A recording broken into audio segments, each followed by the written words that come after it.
You are listening to Mining Stock Education, where you'll learn from the top leaders in the natural resource sector and uncover quality mining investment opportunities.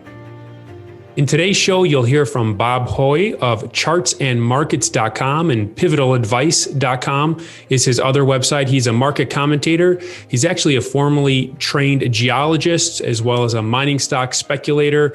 I had the pleasure of meeting with Bob for about 2 hours over a lunch last January when I was in Vancouver for the VRIC conference.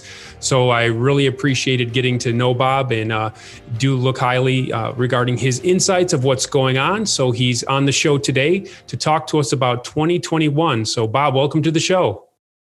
Yeah. Hi, Bill. It's good to see you again. And I've been looking forward to getting together with you today. The financial markets are absolutely wild. But you know that other than being a geophysicist, I've spent a lot of time in the financial markets and actually have become a financial historian. And while extremes are wild and great to be in, they're not new. Great financial markets have happened before, and they will continue to happen. And the way I'm looking at it now is that obviously the financial speculation is wild.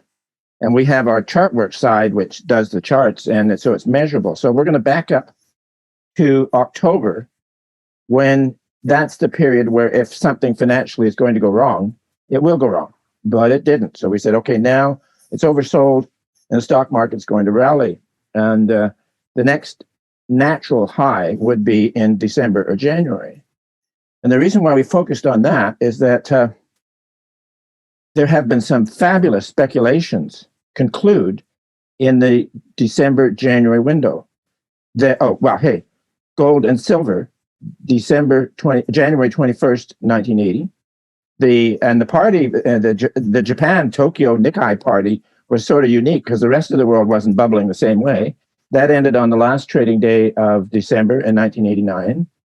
The earliest one I could find was in December 1893, with the New York stock market setting a high in December. Of course, you couldn't get the date within that. Yeah, I could take another run at it and find it. But so there is a long, I know a really good one. January the 11th, 1973, followed by the worst bear market since the 1930s. That was quite serious, that one. So the way this works, Bill, is that if the markets had not become speculative in December, January, it would have been a methodical uptrend. But the speculation has become measurably extreme. And so we're looking for a break in momentum and then taking out certain level. That seems to be working on now. And within the work we do on the stock market, we also do the work on base metals. And they would likely be rallying, and they have. The industrial commodities also include, of course, copper and crude oil, the energy prices. So they have rallied, but copper 2 weeks ago gave one of our upside exhaustions and a sequential sell. The CRB index, covering all the things, is also giving sell signals. And then going the other way, the dollar index, the DX, seems to be trying to build a base, and it became measurably oversold. So as you and I both know, that when you're in a speculative fury in metal prices or stocks or bonds, the dollar is generally heading south and then goes the other way. So we're in a bit of a distinctive position here in looking for a speculative high in the stock market, which is what we're getting, a speculative high in industrial commodities, which is what we're getting. The action in the credit markets is also very important. And in the yield curve, which is the difference between long rates and short rate, the curve started to change in early December, giving what we called an alert. And then the action in the curve is continued trend, which is steepening, to the point now where this week we figured, hey, that looks like a warning. And also the yield curve, when it turns to steepening, it helps the spreads in lending agencies such as banks. So it gives them a little pop. But generally, the turn to steepening that indicates a contraction. On the credit spreads, which is the difference between high grade and low grade bonds, hey, it's still on trend, never land, not a dynamic party, but then it doesn't really end with, sensational action. It can just kind of quietly roll over. So there's a number of, the first thing to do is to say that in the case of the markets, to say, one, is the market up when it should be? Yes. Two, are there signs of speculation? Yes. And what about the underlying fundamentals? Good grief. America is suffering a constitutional crisis that is absolutely without precedent. So you just can't consider fundamentals. But so the other point of when you're in a great financial bubble, the last huge classic one was 1929. The one before that was 1873. And then you go all the way back to the South Sea bubble in 1720, is that once the action in financial side is over, the economy comes down with it. So this is where the last year, I've been calling it the weird economy, because you had an arbitrary move by governments to force the biggest employment hit in history, poked up on influenza concerns. So you had that disaster. It also technically did make a recession. And then you had a V-bottom in financial markets.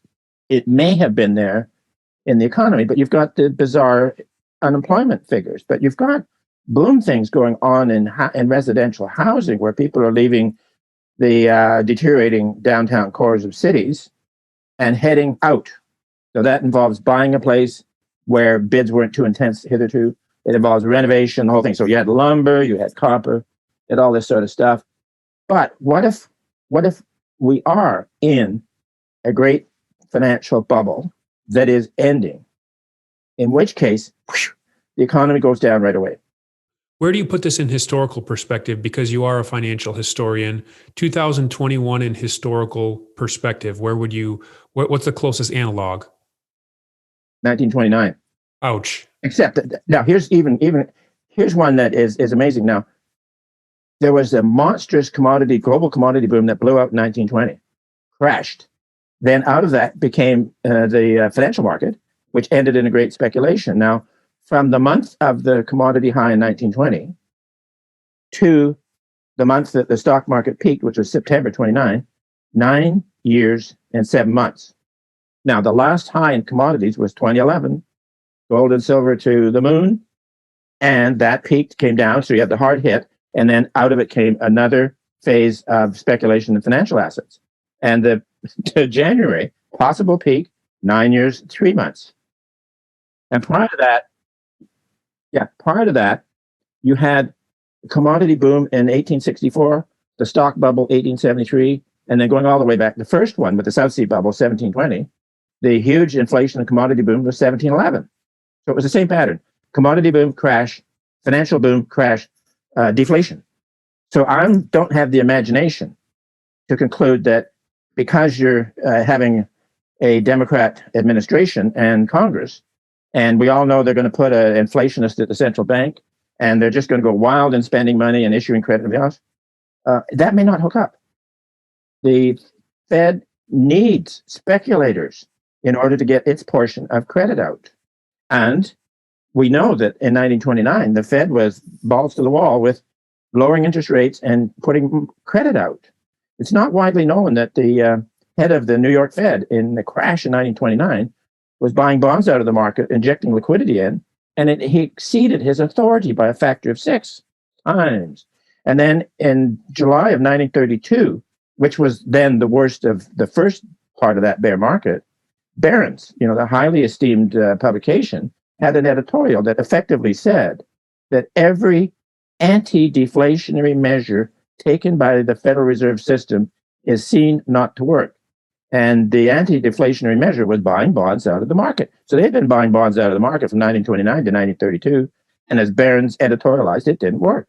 Arcana Silver is on the verge of bringing the world's highest grade silver mine into production. The Revenue Virginius mine in Colorado has proven and probable silver reserves grading nearly 37 ounces per ton silver, with all-in sustaining production costs of only $8 per ounce of silver. The mine is fully funded and permitted with infrastructure already in place, and has announced production will commence in 2021. Achieving successful production should result in a significant upward share price re-rating on the Lassonde curve. Arcana trades under the ticker AUN in Toronto and AUNFF in New York. To learn more, go to arcana.com. That's AURCANA.com.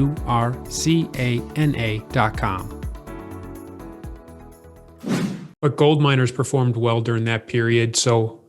Oh, you know your history, Bill. So the other thing I did in 1980 was to take, in the senior currency terms, gold's price and deflated it by the CPI. Because you had over 100 years when England was on gold standard. So there was no change in the price of gold, but there was a change in the purchasing power of gold. And the pattern is very reliable and very clear. The real price of gold goes down in a financial boom, like 1720 or 1929. And then that's due to energy costs, costs of equipment, costs of labor in mining, because you've got a big bull market going on in base metals. So the cost of mining gold go up relative to the bullion price. Profitability of miners goes down, and that was the case in 1929 when Homestake, the premier producer, their earnings declined.